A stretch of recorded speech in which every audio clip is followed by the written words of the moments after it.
remember when we first met. It was one of those moments that felt like destiny, like the universe had carved out this moment just for us. I'd always been cautious with love, watching my friends fall into relationships that didn't last, but when I met Jamie, something in me clicked. I could feel it in the way we laughed together, in the way our conversations never seemed to end. It was effortless, natural. The first time Jamie kissed me, I knew that I could build a life with them. And I did. We built a life together, a home, a shared future. I trusted them with everything, every piece of my heart, every dream I had for the years ahead. We had so much in common. We both wanted the same things: stability, love, a family. I thought we were perfect for each other. That's how I felt for so long. Perfect. Our wedding day, it felt surreal. All I could think about was how lucky I was to have someone like Jamie by my side. We said our vows, and for the first time in my life, I truly believed I had found someone I could trust completely. I'd never been this certain about anything, but lately, I've been feeling uneasy. I try to tell myself it's nothing. Just the stress of work, the everyday grind. I keep telling myself that I'm just being paranoid, that everything's fine. But something's different. Jamie's been distant. Not in any dramatic way, not like they're outright ignoring me, but in a subtle way. The little things. For the last few weeks, Jamie's been spending more time at work.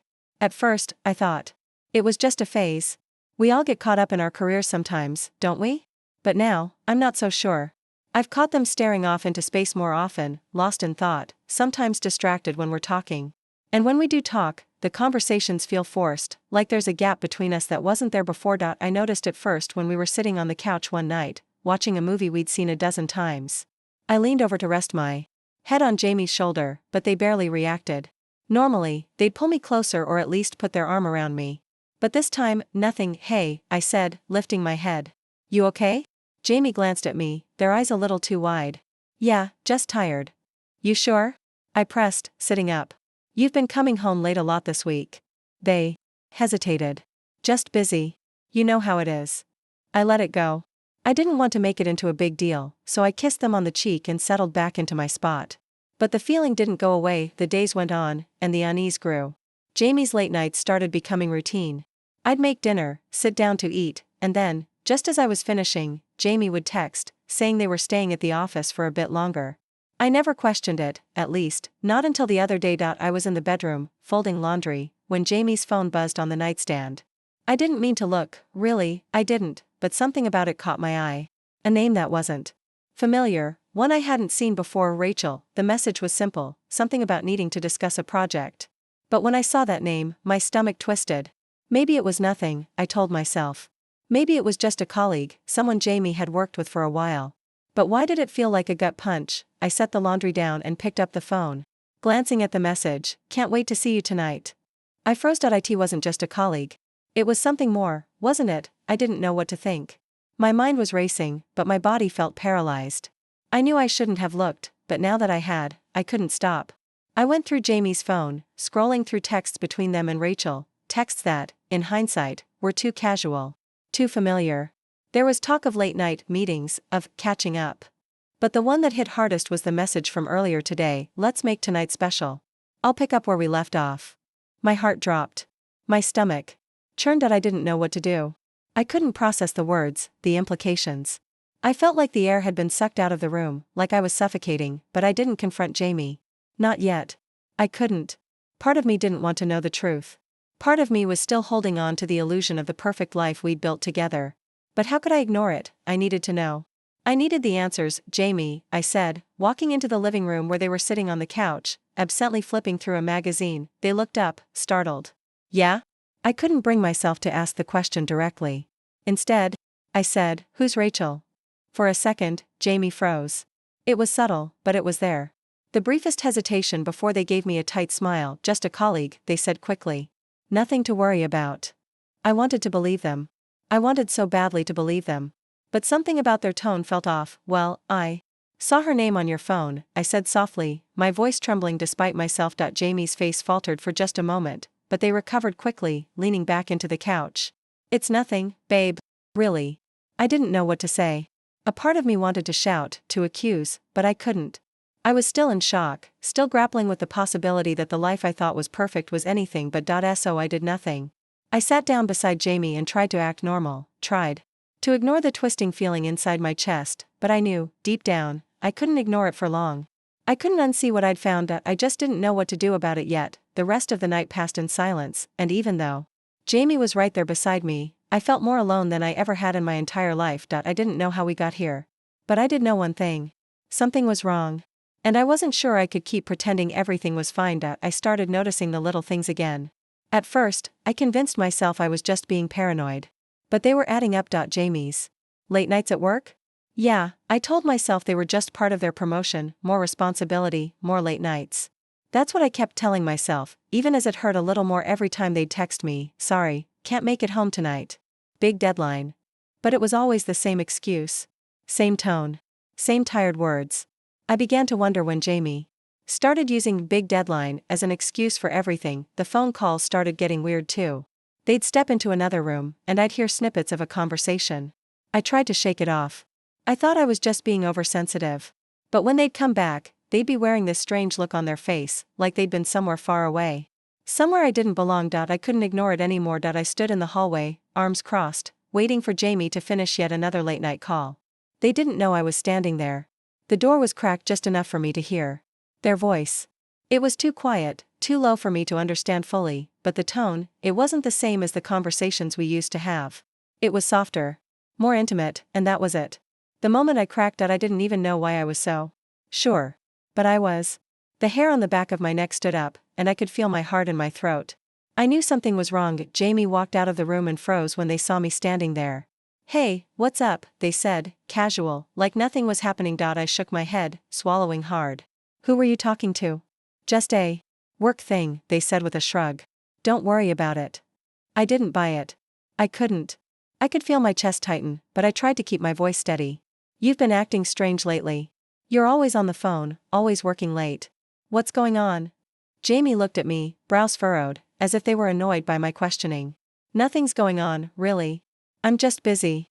You know how it is. But that answer didn't sit right. It felt like a lie. And I hated it. I hated how easily they lied to me. Don't you think I deserve a little more than just busy? I snapped, the anger slipping out before I could stop it. I'm not asking for much. I just want to know what's really going on. Jamie sighed, rubbing their forehead like I was the one giving them a headache. You're overthinking this. I'm just working, okay? Everything is fine. I felt sick to my stomach. I wanted to scream, to throw something, but I didn't. I just stood there, holding on to the hurt. That night, I couldn't sleep. The bed felt empty even though Jamie was lying beside me.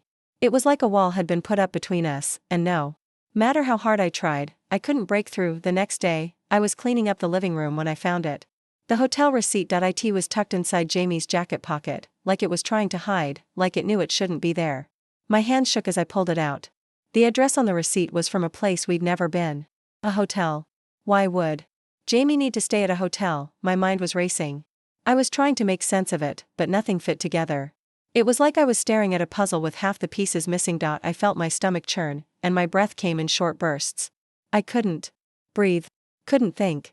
I was stuck in the sickening realization that something had happened, something I couldn't ignore anymore. I grabbed my phone and sent Jamie a text. What's this? I snapped a picture of the receipt and attached it. Their reply came back quickly, it's nothing. Just a mix-up with work stuff. Don't worry about it. I couldn't breathe. I couldn't let this go. I stormed into the kitchen, my hands shaking as I set the phone down on the counter. I couldn't sit still. I had to confront them. It was the only thing I could do. Jamie walked into the kitchen a few minutes later, their face lighting up with surprise when they saw me holding the receipt. What's this about? I asked, my voice breaking despite my best efforts. Jamie paused, their smile faltering. Seriously? This again? I need to know, I said, feeling the anger bubble up. Tell me what it means. It's just a mistake, Jamie replied, their tone getting defensive. You're making a big deal out of nothing. Really? I snapped, stepping closer. A mistake? At a hotel? Why the hell would you go to a hotel, Jamie? For work. They shifted uncomfortably, avoiding my gaze. Look, I told you, it's nothing. You're just blowing this way out of proportion. I didn't know whether to laugh or cry. You're lying, I said quietly. I know you're lying to me. Jamie's eyes hardened, their lips pressing into a thin line. I'm not. You're just paranoid. I don't know what you want me to say. Then tell me the truth. I yelled, feeling the tears prick at my eyes. Is there someone else, Jamie? Because I'm starting to think there is. The silence that followed was heavy. Too heavy. I wanted to say more, but I couldn't. My heart was breaking, and I didn't know how to fix it. Jamie looked at me like I was a stranger. There's nothing going on, they muttered. Just stop. I don't have to explain myself to you. The words hit me like a slap. You don't? You don't have to explain yourself? You're right. Maybe I don't deserve an explanation. I dropped the receipt onto the counter, and it felt like everything fell apart in that moment. Every bit of trust, every shred of hope I'd held onto was slipping away. I didn't know what to do anymore. Jamie turned away, heading for the door. I don't know what you want from me, okay? I'm done with this conversation. I just stood there, unable to move. My mind was screaming at me to do something, to demand the truth, but all I could do was stand in the wreckage of what we once had. Jamie, I whispered, but they didn't look back. The door slammed behind them, and I was left standing in the silence, the weight of their absence suffocating me. I didn't know what to think anymore. Was I overreacting? Or was I seeing the truth for the first time? Either way, my world was crumbling, and I didn't know how to stop it. I never meant to look. I never intended to go through Jamie's phone, but my hands trembled as I scrolled through the messages. I knew I was crossing a line, but I couldn't help myself. Something inside me had already broken. I stopped at a text thread that had caught my eye. It was from Rachel, the name I had already seen, but this time, I couldn't ignore the feeling in the pit of my stomach. It was late, way past midnight, and I was alone in our bed. The silence was unbearable. I clicked on the conversation, and my heart slammed against my ribs. Can't wait to see you tonight, Rachel had written. Same here. Let's make it special, Jamie replied, the blood drained from my face. I stared at the words, but they didn't make sense. How had I missed this? How had I not seen it before? I scrolled up. There was more. Much more. The texts were a web of casual intimacy, of late-night meetings and missing each other, of promises to make up for lost time. I could barely breathe. My mind started to race, the world tilting. These weren't the texts of a colleague. These weren't friendly work exchanges. These were lovers. I clicked on a few more. Another message from Jamie, I love being with you. It's like everything makes sense when we're together. And Rachel's reply, I feel the same. You're everything I've wanted. The truth hit me like a tidal wave, drowning me in disbelief. This wasn't just an affair. This was a lie, a betrayal. I thought I knew Jamie better than anyone. I trusted them with everything. And now I couldn't even recognize the person I had been sleeping beside for all these years. The anger surged inside me, hot and suffocating. How could they do this? How could Jamie do this to me? To us? I wanted to scream, to throw the phone, to shatter everything in sight.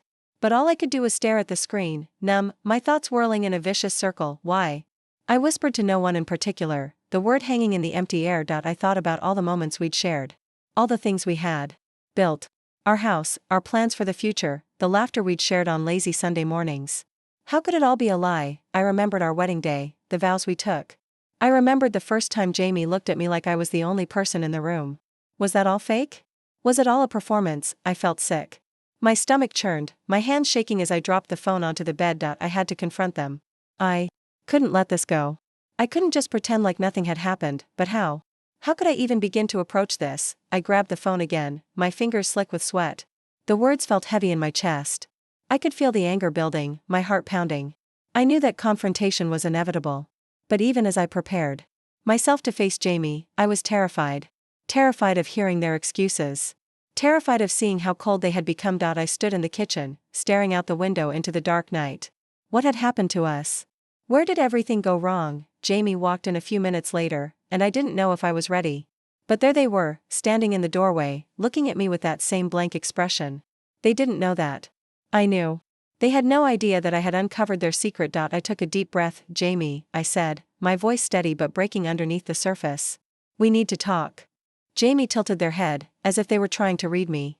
What's going on?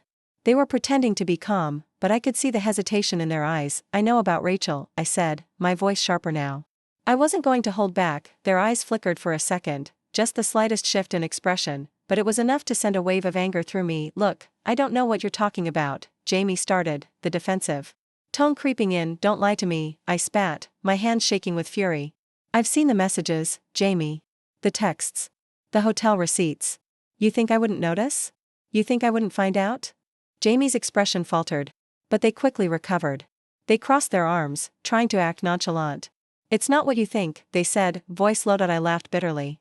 Then what is it, Jamie? What is it if it's not what I think? They looked away, eyes focused on the floor. I wasn't happy, okay? I haven't been happy for a long time. They gestured to the air between us, it's not working anymore. My chest tightened. So you decided to cheat instead of talking to me? Instead of trying to fix things? Jamie didn't answer right away. They sighed, glancing at the ceiling. I didn't want to hurt you. But they paused, their voice trembling. I was looking for something that was missing. Something I didn't even realize I needed until I found it. I could feel my heart breaking, the words cutting deeper than any physical pain. And Rachel was your answer? I'm sorry, they said, but it didn't feel like an apology. It felt hollow. It just happened. I didn't plan for any of this. I felt a cold rage rising up in me. You didn't plan for it? Really? You think I'm that stupid? You think I'll believe that? Jamie flinched, but they didn't say anything. I clenched my fists, my entire body shaking with the weight of it all. I gave you everything. I trusted you. And you betrayed me. I'm sorry, Jamie repeated, but I could see in their eyes that it wasn't the apology I needed. It was just words. Empty, meaningless words. The silence between us stretched on, suffocating, until I couldn't take it anymore. Get out. I said, my voice cold. I don't want you here. Jamie looked at me, confusion clouding their face. What? No, we can talk about this. I said get out. Jamie opened their mouth, but nothing came out. They just stood there, staring at me with an unreadable expression before slowly walking to the door. I stayed rooted to the spot, my chest tightening as the door clicked shut behind them, and then, in the stillness of the empty house, I knew that everything had changed. I wasn't the person I had been before. I wasn't the person who would sit back and let this happen anymore. I was done being passive. Done letting them destroy me. It was time to take control. I haven't slept in days. Every time I close my eyes, all I can see is Jamie's face, there. Eyes cold and distant, the words they said to me echoing over and over again. I haven't been happy for a long time. It's like a knife to my chest, and I can't pull it out. I keep replaying everything in my head, the late nights, the phone calls, the hotel receipt. Each detail burns like acid, eating away at me. I can't get rid of the image of Jamie and Rachel, sharing moments together that should have been mine. How could they do this to me? The anger is still there, bubbling just below the surface, but it's mixed with something worse, shame. Why didn't I see it? How could I have been so blind? I trusted Jamie completely, gave them everything I had. And now? I feel like nothing. I try to focus on something, anything to distract myself. But nothing works. I go through the motions of daily life, making breakfast, answering emails, cleaning the house, but my mind is elsewhere. It's always on Jamie. Always on the betrayal. The worst part is that Jamie doesn't seem to care. They've barely said a word since the confrontation. It's like I'm not even here anymore. It's like I don't matter. I thought maybe they'd come back, maybe they'd apologize, maybe they'd show some remorse. But no. Instead, they've been gone even more. Work late again. Another meeting with Rachel. I don't even know how I'm supposed to feel anymore. I think about revenge. About making them feel the pain they've caused me. But how? What could I possibly do that would hurt them the way they've hurt me? I want to expose them, to tell everyone what they did, but I'm not sure if that's the right thing to do. I can't shake this feeling of humiliation. If I go public with it, then everyone will know what a fool I've been. I stare at the phone, hoping for a message from Jamie. I don't know why. Maybe because I'm still waiting for some sign that they care, that they'll realize what they've lost. But no. The screen stays blank, then there's the guilt. It sits heavy on me, like I'm carrying 100-pound weight. Did I miss something? Were there signs I ignored? Did I push Jamie away? I question everything. Maybe if I had been better, if I had been more attentive, none of this would have happened. I'm spiraling, and I don't know how to stop it. There's a knock at the door, and I snap out of my thoughts. It's Ella, my best friend. She's the one person who knows the whole story, the one who's been with me since all this started. I let her in without a word. She doesn't need to ask how I'm doing. The look on my face says it all. How's it going? She asks quietly, sitting down across from me. Terrible, I say, my voice breaking as I finally give in to the tears. I don't know what to do, Ella. I don't know how to fix this. She watches me, her expression softening with sympathy. You don't have to fix anything. You don't have to fix him. I shake my head, wiping my eyes. But I don't know how to move on. How do I even start to heal from this? You don't heal by holding on to it, she says. You need to let it go, even if it's just a little bit at a time. And if Jamie can't see what they've done to you, then maybe it's time to let them go. Her words hit harder than I expect. I look at her, my heart pounding in my chest. What do you mean? I mean, you have two choices right now, Ella continues, her tone firm but gentle. You can leave. Or you can fight back. But you can't keep living like this. I swallow hard. Fight back how? Ella leans forward, her eyes locking with mine. Don't let them walk all over you, don't let them control your happiness anymore. Either you take control of this situation or you walk away from it completely. But you don't stay in this limbo, letting them make all the decisions. You deserve more than that, don't you? I nod slowly, her words settling deep inside me. She's right. I've been so focused on the pain, on the betrayal, that I forgot about myself. I've been letting Jamie's actions define me. But I don't have to, I don't want to be the victim anymore, I whisper, the weight of the realization finally hitting me. Ella smiles, though it's tinged with sadness. Then don't be. You have the power to choose what happens next. I take a deep breath, feeling the tension in my body begin to ease. For the first time in days, I feel a glimmer of something other than anger and sorrow, something that might be hope. But what if I can't let go? I ask, my voice small. You can, Ella says simply. You just have to decide that you're worth more than this. More than someone who treats you like an afterthought. I look down at my hands, the pieces of my broken heart scattered in every corner of my mind. It's going to take time. It's going to hurt. But maybe, just maybe, I can put myself back together. Ella doesn't say anything more. She doesn't need to. The truth is clear now that I can't change what Jamie did, but I can change how I respond. And maybe that's the first step toward healing. Thank you, I whisper, my voice shaking. Anytime, she says softly, giving me a reassuring smile. As she stands to leave, I watch her go, feeling a little lighter than I did when she walked in. Maybe I don't have to stay stuck in this broken place. Maybe, just maybe, I can move forward. The house is eerily quiet now. I've spent days in a haze, numb from the weight of everything. But today, I decided I needed to pull myself together. I couldn't keep going on like this, waiting for Jamie to fix it, for them to apologize, for some kind of miracle. I needed to take control. I start small. I've been eating better, forcing myself to exercise, even though I have no energy to do it. I force myself out of bed early, go for a walk, take a long shower, and try to pretend that everything's fine. It's easier now that Jamie isn't home. The house feels like mine again, empty, but in a way that's mine to fill. I still haven't confronted Jamie again. The thought crosses my mind every day, but I can't. Not yet.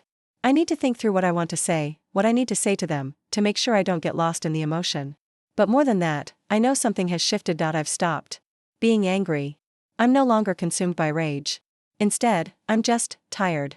Tired of pretending. Tired of the lies. It's like something in me broke free, like I've finally started to see through all the bullshit. I think back to the days when we first met, when I believed so blindly in our love. I thought that was enough. But it wasn't. So now I do what I should have done a long time ago. I start to look into Rachel. The affair partner. I can't deny that I feel a strange need to know everything about her. Who is she? What does she have that I don't? But I push that thought away quickly. I'm not here to make myself feel better by comparing myself to her. I'm doing this because it's the right thing to do. I search online, find her social media profiles, and scroll through pictures of her life. It's hard to see her smiling in some photos with Jamie. The happy moments I should have been having with my spouse. But I stop myself before I can dive too deep. I realize I don't need to know everything. What good would it do? Instead, I take a deep breath and close the browser. I'm not going to get lost in this. This isn't about her. It's about me. About taking my life back. A couple of days later, I sit down at my therapist's office. It's my first time talking to anyone about what's happened. I've tried to hold it all in, thinking I could fix it on my own. But the weight's been too much to bear. I don't even know where to start, I say, sitting down across from the therapist. I'm so angry. But more than that, I feel broken. Like everything I knew about myself, about my marriage, was a lie. She nods, not interrupting. That's understandable. Betrayal shakes our core beliefs. It challenges everything we thought we knew about ourselves and our relationships. I nod back, feeling the familiar ache in my chest. I've been questioning everything. Was I not good enough? Did I do something wrong? Did I make it easy for them to cheat? You didn't make them cheat, she says gently. Cheating is a choice that someone else makes. It's about their needs, not yours. I let out a shaky breath, feeling some of the pressure lift. I keep thinking about the future. About where I go from here. I don't know what I'm supposed to do next. I'm so tired of feeling like I'm stuck in this cycle. You're not stuck. You're just in a process of grief, and it's okay to feel lost for a while. But you can take steps toward finding your path forward. I want to believe her, I really do. But the truth is, I'm scared. I'm scared of facing what's next, scared of losing everything, even though I already feel like I've lost it all. I don't even know if I want to fix things with Jamie anymore. I don't know if I can. The words hit harder than I thought they would. Saying it out loud, I realize it's true. I'm not sure I want to fix it. Not anymore. She leans forward slightly, her expression soft. That's okay. You don't have to make any decisions right now. Sometimes, it's about deciding what you need, not what you're told to want. I nod again, feeling a little clearer. I don't want to be angry anymore. I want to let go of this power that Jamie has over me. I want to take control of my life again. Then take the steps you need to take. No one can tell you what that looks like, except you. That night, I sit down with a pen and paper. I start writing out a plan. It's simple, just things I can do to begin healing. Therapy, exercise, setting boundaries with Jamie. I don't know yet if I'll leave or if I'll try to fix things. But for the first time, I feel like I have options. Like I'm not just sitting here waiting for Jamie to come back and save me. I don't know what the future holds.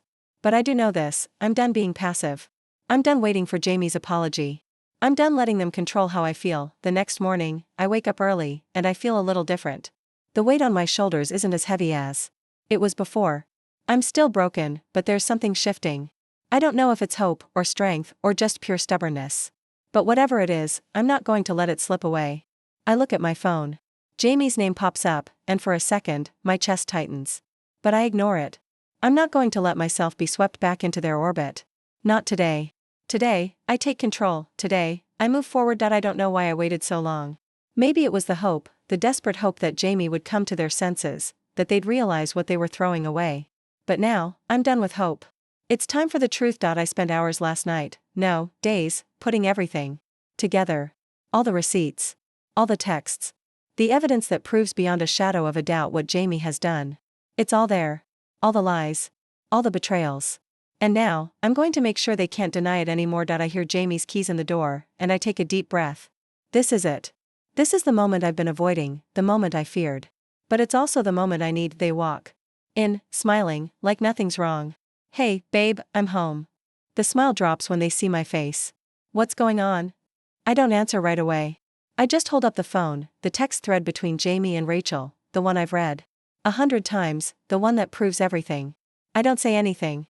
I just hold it there, letting the silence hang between us. Jamie's eyes flicker to the screen, and they freeze. I watch them, this person I've known for years, panic in real time. It's not what you think, Jamie says quickly, taking a step forward, trying to reach for the phone. Please, just let me explain. No, I say, my voice steady but cutting. You don't get to explain anymore. Not after everything. Not after you lied to me, after you betrayed me. Jamie's hand drops, and they look away. I didn't mean to hurt you. You have to understand. It was a mistake. A mistake? A mistake? I repeat, barely keeping my voice from rising. This isn't a mistake, Jamie. This is a choice. You chose to lie to me. You chose to cheat. You chose. Rachel. Jamie opens their mouth, but no words come out. They look at the phone again, then at me, their face unreadable. You don't get it. It wasn't like that. It didn't mean anything. I almost laugh at how ridiculous they sound. It didn't mean anything? I say, my voice sharp. Then why did you hide it from me? Why did you make sure I never found out? I was confused, okay? Jamie says, looking defensive now. I wasn't happy. I didn't know what to do. I never meant for it to get this far. You didn't know what to do? I almost shout. So you just thought it was fine to sleep with someone else? To lie to my face? I throw the phone on the couch, where the evidence of their lies rests like a weight. You couldn't even tell me the truth, Jamie. You couldn't come to me and say, hey, I'm not happy. Instead, you went behind my back, and for what? For an escape? For some excitement? Jamie rubs their forehead, their voice becoming defensive again. I wasn't looking for excitement. I was looking for something I wasn't getting here. I'm not blaming you. But I felt lost. You don't get it. I get it, I cut them off. I get that you were selfish. I get that you chose to hurt me instead of being honest. I get that you broke everything we built. But what I don't get is why you think I should feel sorry for you. They look at me now, really look at me, and for the first time, I don't see any of the warmth I used to see. I see guilt. But more than that, I see coldness. Emotional detachment. You're right, Jamie finally says, their voice almost quiet. I didn't think about you. I was just trying to make myself feel better. I stand up, shaking my head, feeling the sting of their words. You think you can just make me feel small, make me feel like nothing, and then apologize for it? Like that makes it okay? Jamie sighs, rubbing their eyes. This isn't easy for me either. It's not easy for anyone. Well, it's about to get a lot harder, I say, my voice steady, but my heart is pounding. I can feel the power shift inside me. I'm no longer the person who's waiting to be fixed. I'm done. I step closer to Jamie, standing taller than I've ever felt. I'm not going to let you do this anymore. I'm not going to let you manipulate me or guilt trip me into accepting your behavior. You don't get to make me feel small anymore. Jamie looks at me, surprised by my resolve. What do you mean? I say, taking a deep breath, that this is where it ends. I'm not staying in this relationship, not like this. I'm done being your second choice. Done being your backup when things get tough. Jamie stares at me, the realization sinking in. What are you saying? Are you going to leave? Yes, I say, feeling the weight lift off my chest. I'm leaving. But more than that, I'm exposing everything. I'm telling our families. I'm telling our friends. Everyone who you lied to. Everyone who you made think everything was fine while you were out with Rachel. Jamie looks at me, anger flaring now. You wouldn't do that. You wouldn't ruin everything like that. I smile, but it's not a smile I recognize. You ruined everything, Jamie. You didn't just break my trust. You broke everything I thought we had. You don't get to dictate how this ends anymore. I do. I'll fight for you, Jamie says, their voice desperate now. Please, don't do this. Don't make this public. No, I reply, shaking my head. It's not about you anymore. It's about me. About my peace. You're not my responsibility anymore. I walk over to the desk, pull out the folder I've been keeping with everything, texts, receipts, even the messages between Rachel and Jamie's coworkers, and I set it on the table. This is your legacy now. Do with it what you will. I hear Jamie's breath catch behind me, and for a moment, I think they might say something else. But they don't. They just stand there, unable to speak. I'm done, I whisper, and I finally leave the room, the door clicking behind me with a finality that feels almost sweet. I don't know if I'm doing the right thing, but I do know one thing: I'm taking control back. I'm no longer the victim in this story. This is my life, and I'm going to live it the way I deserve. The aftermath was a whirlwind. I never imagined it would go down like this. At first, there was a part of me, no, more like a small voice in the back of my head, that wondered if I had done the right thing. Maybe it was too much. Maybe I exposed too much. Maybe I shouldn't have taken it public, but then, I saw the fallout. I started getting calls. At first, they were all from people I hadn't heard from in a while, family, friends, distant relatives.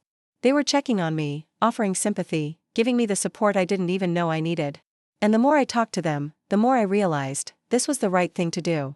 I didn't betray anyone by exposing Jamie's lies. They had done that. Have you seen the news? My mom asked over the phone. Your cousin Beth called me in tears. She heard about everything. She's heartbroken for you, sweetie. I didn't know what to say. I hadn't told my family about Jamie's affair. I hadn't planned on it, not at first. But once the truth was out, the conversations were everywhere. People had heard, and they were talking. Jamie couldn't hide anymore. I went through that first week feeling like I was walking through a fog. It was all too much. The sympathy, the pity, it weighed on me. I appreciated it, but at the same time, it felt like I was drowning in it. Every call, every message from friends who hadn't talked to me in years, felt like another reminder of what I had lost. Are you okay? Ella asked me one night, sitting across from me at a small cafe. I hadn't seen her in days. She'd been the only one who really understood what I was going through. I don't know, I said, staring into my coffee cup. I'm doing okay, I think. But it's just so overwhelming. Everyone knows now. Everyone's talking. It feels like I'm the one who's been exposed. Like I'm the one who's been on display. Ella reached across the table and squeezed my hand. You did what you had to do. You're not the one who cheated. You're not the one who lied. Jamie chose this. This is on them. She was right. I just had to keep reminding myself of that. Because seeing Jamie's face when the truth came out, that was hard. I knew they would be hurt, but seeing the shock in their eyes when the first of many people started calling to confront them, it felt almost surreal. I watched as people turned away from them.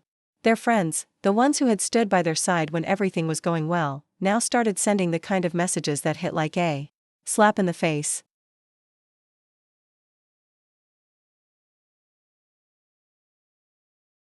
We need to talk, one of Jamie's closest friends texted. I didn't know you could do something like this. I can't support you anymore. And the silence after that. It was deafening. I had to swallow the small part of me that wanted to feel sorry for them, but the truth was, I didn't feel sorry. Do you think I'm doing the right thing? I asked Ella, the question that had been gnawing at me for days. Absolutely. Look, the truth hurts. You know that. But what Jamie did to you? That's not on you. You didn't ruin anything. They did. I let her words sink in. They were exactly what I needed to hear. When I saw Jamie next, after everything came to light, after their friends had started to pull away, I didn't even know what to say. They were different, changed somehow. They had always been the person I turned to, the one who could make everything feel better. But now, they just looked broken, and I couldn't decide if I should feel bad for them. I didn't, not really. Are you proud of yourself? Jamie asked when they finally spoke, their voice cracking. I'm not proud, Jamie, I said, shaking my head. But I'm not ashamed of doing what I had to do. I'm not ashamed of taking back control. Jamie opened their mouth to argue. But they didn't. They just stood there, their face flushed with frustration and guilt. I didn't want this to happen, they said, almost pleading. I exhaled, my chest tightening with emotion.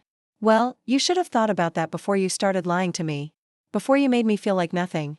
Before you hurt me. It was quiet between us for a long time. I could feel the tension, the weight of everything we had shared, the good, the bad, and everything in between, hanging in the air. You think this is all my fault, don't you? Jamie said, almost bitterly. I looked at them, the years of love and betrayal swirling inside me. No. I don't think it's all your fault. But I'm not going to let you make me feel responsible for what you did. It was the final thing I needed to say. I wasn't going to keep carrying the guilt they had tried to make mine. I wasn't going to keep apologizing for things I hadn't done. Jamie didn't speak again. They just turned and left, and for the first time in weeks, I felt lighter. Like a weight had been lifted from me. It wasn't that I was happy Jamie was suffering. It wasn't that I wanted revenge. It was more like I had reclaimed something I didn't know I had lost. The phone rang again. It was Ella. I picked up. Hey, I said, feeling a warmth in my chest. Are you okay? She asked, her voice soft. I am, I said, for the first time in a long time. I think I'm finally okay. The months ahead would be hard. I knew that. I knew I had a long road ahead of me. But right now, in this moment, I felt something I hadn't in a long time, hope. And for the first time, it felt like I was ready to face the future. It wasn't about revenge anymore. It was about me. My strength. My choice. I had made peace with. My decision. And for the first time, I didn't feel broken. It's funny how time works. There's a part of me that still remembers the day Jamie and I first met like it was yesterday, the laughter, the ease between us, the way I thought we had everything figured out. But here I am, standing on the other side of everything that's happened, feeling like someone completely new. I've spent months healing, and the anger that once consumed me is barely a whisper now. It's not that I've forgotten the hurt, it's just that I've learned how to live without it controlling me. I've learned to move forward. I've gone to therapy, started yoga, even picked up some old hobbies I'd let slip away. I spent time with friends, got back to doing the things I loved. It wasn't about filling the void Jamie left, it was about finding myself again, finding the person I used to be before I gave so much of myself away. I spent some time reflecting on what happened. And while the betrayal still stings, I can see it differently now. That chapter of my life wasn't just about the lies or the heartbreak, it was about learning to stand up for myself. To recognize my worth, my boundaries. To stop allowing someone else to define me. I had to let go of the anger. At first, it felt impossible. But the more I worked on myself, the more I realized how much of my energy had gone into hating Jamie. Into holding on to this pain that wasn't mine to carry anymore. I'm not a victim, and I'm not angry anymore. The phone rings, pulling me out of my thoughts. It's Ella. How are you? She asks, her voice always calm, always knowing. I'm good, I say, smiling into the phone. Better than I've been in a long time, actually. She laughs softly. I'm glad to hear that. I've seen the changes in you. You've been through a lot, but I see you getting stronger every day. I nod, though she can't see me. I don't even recognize the person I was a few months ago. It's like I'm finally breathing again. Like I've come back to myself. You deserve it, Ella says. You know, I was worried at first. You were so wrapped up in what Jamie did that I wasn't sure you'd ever find your way out of it. I didn't think I would either, I admit. But the truth is, once I let go of the anger, once I stopped letting it control me, I started seeing things clearly. I realized that I don't need Jamie to be okay. I never did. Exactly, Ella says, her voice full of pride. You're not who you were when this all started. You've done the hard work. You've built yourself up again. I know, I say, my voice steadier than it's ever been. And that's the best part. I've built something for myself, without anyone else's approval or input. I've learned to trust myself again. There's a brief pause on the other end of the line. I'm really proud of you, Ella says quietly. I smile. Thanks, Ada. That means a lot to me. We talk for a bit longer, but the conversation shifts, and I start to notice how naturally the words come now. How easy it is to talk about my life without constantly referencing the past. The past is behind me. That's not to say that I don't still think about it. But it doesn't define me anymore. I've taken control of my own story. The hurt and betrayal don't get to dictate who I am or where I go next. I look out the window as I hang up with Ella. The sunlight is shining through the trees, and for the first time in months, I feel at peace. There's no cloud of anger hanging over me, no resentment eating away at my chest. I just feel free. Later that week, I meet with my family for the first time since everything went down. I'm nervous, but I remind myself that I've been through worse. I've survived this, and I've come out stronger. "Hey, how are you?" my dad asks as I sit down at the table, his voice gentle. "I'm good," I say, my voice steady. "Better than I expected, honestly." "You've really been through a lot," my mom adds. "But you seem different now. Stronger." I nod, trying to find the right words. I am different. But I've realized that's okay. I don't have to be who I was before.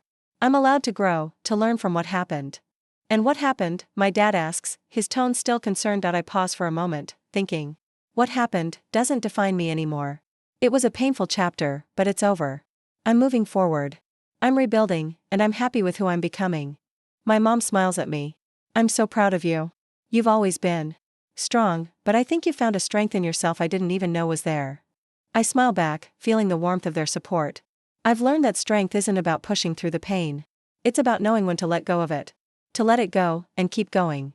As the evening unfolds, I realize that this is the moment I've been waiting for, the moment when I can truly let go. The past doesn't have power over me anymore. The lies, the betrayal, they don't define who I am. Later that night, as I'm getting ready for bed, I look in the mirror. I don't see the person who was broken anymore. I see someone who's been through hell and come out the other side. Someone who knows their worth. I don't need Jamie. I don't need anyone to validate my choices or my worth. I've already done that for myself. Tomorrow, I'll wake up and keep moving forward, knowing that I've reclaimed my life, my happiness, and my peace. And that's all I need. The future is mine.